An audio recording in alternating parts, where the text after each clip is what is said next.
DHQ अस्पताल सरगोदा में बच्चों की इमरजेंसी स्टाफ एक दूसरे को मेहंदी लगाने में मसरूफ है। डॉक्टर्स की मौजूदगी में मोबाइल का इस्तेमाल और खुशगपियां भी जारी हैं।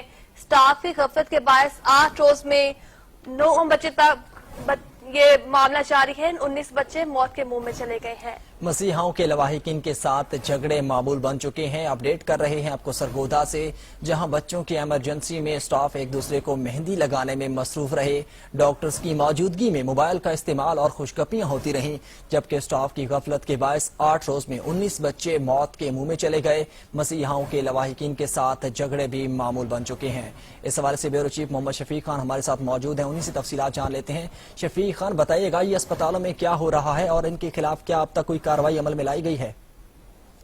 जी बिल्कुल, 700 बेड मुश्तमिल रेजन सरगोदा का वाहिद टीचिंग हॉस्पिटल सरगोदा जो मसाइल की अमाजगा बना हुआ है। Doctor, paramedical staff mobile phone और खुशगपियों में तो मशगूल रहने का मामूल बना हुआ था, लेकिन अब इमरजेंसी बचाव वार्ड में और नर्सरी में ड्यूटी टाइम के दौरान नर्सिंग स्टाफ जो है डॉक्टर की मौजूदगी में एक दूसरे को मेहंदी लगा रहे हैं और मेहंदी लगाते हुए नजर आ रहे हैं। DHQ हॉस्पिटल सरगोदा के बचाव वार्ड में जहां नर्सिंग स्टाफ एक दूसरे को मेहंदी लगाने में मसरूफ है, वहीं पर जो है बच्चों के इलाज से घर पर आने वाले जो शहरी हैं उनके साथ इनका नारवा सलूक और जो लड़ाई झगड़ा है वो मामूल बन चुका है। मसीहा जो है इस मामले में जो है वो बिल्कुल सबसे सर फहरिस्त नजर आते हैं और रोजाना की बुनियाद पर जो है इमरजेंसी बचाव वार्ड, ICU वार्ड में जो है नर्सिंग स्टाफ और डॉक्टर की मुबैना गफलत से रोजाना की बुनियाद पर जो है बच्चे दम तोड़ रहे हैं। इस गुज़िश्ता हफ्ते के दौरान जो है डॉक्टरों की और पैरामेडिक्स की स्टाफ की जो है लापरवाही बरतने पर जो है 19 बच्चे जो है वो अपनी जान से हाथ धो बैठे हैं। जान से हाथ धो बैठे हैं, ठीक है। ब्यूरो चीफ हमें अपडेट कर रहे थे मोहम्मद शफीक खान, आपका शुक्रिया।